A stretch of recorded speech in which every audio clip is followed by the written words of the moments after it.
Okay. With this Kick-Ass 2, what do you like about the Kick-Ass 2 since from the first film? Well, I know this is a very obvious comparison, but I think it's Empire Strikes Back to Star Wars. Star Wars was quite a weirdly intimate movie. It's quite small. It's a small cast of characters, a couple of planets, a Death Star. Whereas the Empire Strikes Back opens up a universe. And you open on this planet Hoth and all that. And that's what Kick-Ass 2 feels like as well. It's like suddenly it's not just 4 people in costumes. Suddenly you're talking, I don't know, by the end of the movie there's 100 people in costumes. So it feels like the Avengers after seeing Captain America. You're now seeing the Avengers essentially here. And I love it because you've got a team of superheroes and a team of super bad guys. Even the Avengers movie didn't have a bad guy team. So it feels like it's breaking new ground, which is awesome. So there's going to be like this one awesome battle right at the end of the movie? I don't mind spoiling it because everyone should have read the book anyway. Yeah. I'm kind of annoyed if I'm spoiling it for someone because they should have read the book last year. Yeah. But I mean, it's a battle royale at the end, and it's a great big fight. Okay, I guess we're going to have to check it out to see who actually wins. Now, of course, is there any things from the comic that's not included into the movie, of course? Not really. I mean, there's a couple of slight tonal shifts, I mean, we go pretty dark in the comic, and there's a couple of things they slightly tone down. Like I don't want to spoil too much, but the dog dies in the comic. The dog might not die in the movie. I mean, I didn't realise that's a rule. Even in Independence Day, you see all these buildings coming down, hundreds of thousands of people dead, but they have a scene where you see a dog escaping from a fireball. And I didn't realise that's really important because people feel they've had a bad night out if they see a dog die, So it's kind of, the dog might be okay. Now, how did you work with Jeff Wadlow for the script? Really, in a very relaxed fashion. Jeff was great. I mean, Matthew had told me back in September 2010 that this is the guy he wanted to use, and he said, look, trust me, this guy's brilliant, So we'd been talking to Jeff quite informally for a few months, and then by 2011, Jeff was starting to kind of get quite serious with it, and then the screenplay was coming together. He had a verbal pitch for it that he phoned and we did a conference call on, and we thought it sounded awesome. He streamlined 2 books. A lot of people don't know, but the Kick-Ass 2 movie is based on the Hit Girl book and the Kick-Ass 2 book, so it's kind of smashed into one movie, and he streamlined it and made it just a really smooth 3-act structure, and that sounded great. He went ahead, started on the screenplay, came back pretty much pitch perfect. There was almost nothing needing changed, and then just started shooting the movie. I mean, what's lovely about working with Matthew is he just gets the job done. He just hires the guy. There's no nonsense, there's no bullshit the way you get with most studios.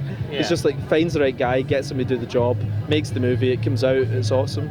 It's kind of the way it should be done, isn't it? So you already saw the movie. Is it exactly what you actually pictured for the Kick-Ass universe? Oh yeah, I mean, I've seen it at so many stages. I mean, I obviously saw the auditions for the actors, and I saw storyboards and costumes and everything. So it's been a very gradual thing. It's like a skeleton that you're gradually seeing flesh forming on, and then eventually, I saw the finished product maybe about 3 months ago, and then it was in a slightly rougher state at that point with a temp track and everything. And I saw the very, very final with the music, credits, everything, maybe a couple of months back now, and it was brilliant. And there's no harsher judge than me, because if you think about it, who's going to be more critical of someone babysitting their character essentially? This is a thing Johnny and I made up, than the original creators. We're the parents really, so we're not going to say it's great if it's crap. We'll actually be quite angry if it's crap, but it's actually terrific, and it was lovely. I sat and watched it with David Cossey, the guy who's the head of Universal International, and we sat in a screening room watching it, just the 2 of us, and we kept leaning over to each other and saying, this is awesome, isn't it? And he was like, that's great, and it was lovely. It's got an infectious enthusiasm to it. I'm really delighted with it. Oh, that's pretty awesome.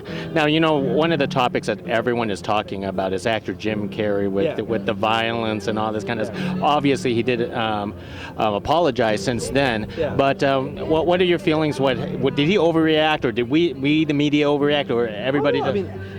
It is quite a mental thing, Jim loved the first film. Jim dressed up as Kick-Ass, went on Conan O'Brien, petitioned to do something with the Kick-Ass guys. He loved the film that much. He met Matthew for lunch, so we were quite surprised. I mean, it shouldn't be a surprise in a movie where the body count in the first film was like Vietnam or something like that. It seems insane that you'd be surprised there's violence in the second film. So I don't know. I mean, to be honest, he did us a favour. I mean, personally, I don't give a shit. It's like, I mean, he did a great performance in the film. If he wants to disassociate himself from it now, we ended up getting, the people at Universal reckon we get about $30 million worth of publicity out of Jim saying he couldn't endorse the movie, which is amazing because an actor going on Jay Leno saying he's endorsing this film's not news. You know, as a strategy, I'm starting to think this might be brilliant. So I'm thinking of distancing myself from Kick-Ass 3 and, you know, I think this could be genius, but in the end it doesn't matter.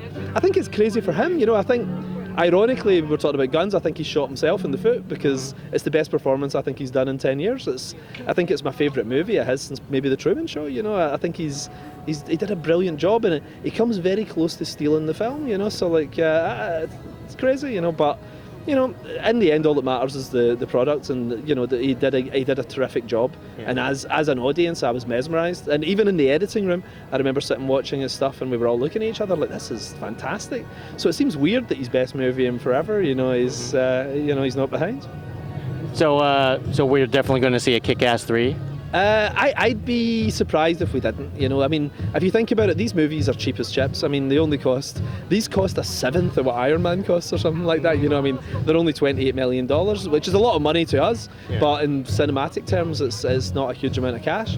And the last one made $100 million, then made tons of money on DVD.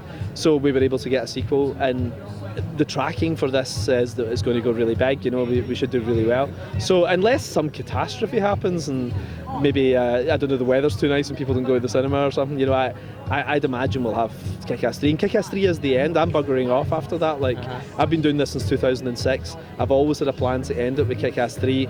I'm not chasing the dollar. You know, my agent, obviously agents are greedy and love money and everything. My agent says, do Kick-Ass 10 because this is the best payday we've ever had, you know.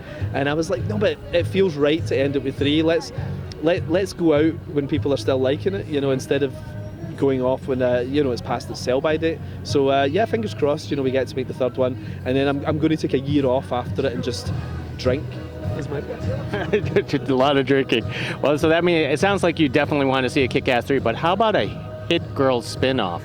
It's something we've talked about, actually. You know, I'm nervous about it because I think what makes Hit Girl work is the minimalist use of her. You know, I think you have to be smart about it. Like a Han Solo spin-off movie between Empire Strikes Back and Return of the Jedi, would it have worked? I don't. Well, certainly he was in Carbonite, so no, you know. But you know what I mean? It's like what was cool about Han was the fact he was used sparingly, and when he came in, you knew you were going to have a good time. And I think Hit Girl's a bit like that. You know, like, she's such a great character, but you don't want to overuse her. I don't know. I think maybe get Kick-Ass's story told, and then maybe do something with her at some point in the future. But I think it probably makes sense to just do Kick-Ass 3, and that's the end of Dave Lazuski's story. And he might die. You know, I mean, the plan is I want to end this realistically. If you're a guy who doesn't have Kryptonian's molecular structure or like Spider-Man's agility, you know, chances are you're going to get the shit kicked out of you one night and just die, you know. So the movie could end like that, you know. So, but it does come to a complete end with Kick-Ass 3.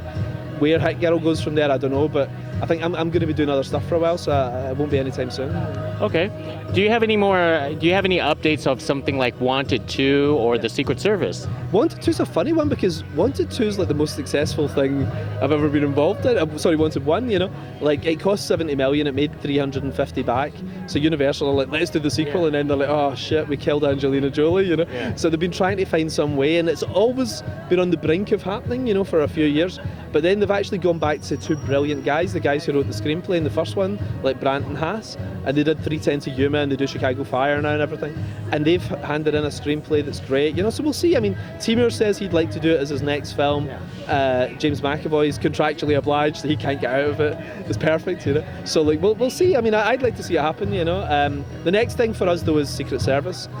We start shooting that in 5 weeks' time. Matthew Vaughn directing, Jane Goldman on screenplay with Matthew.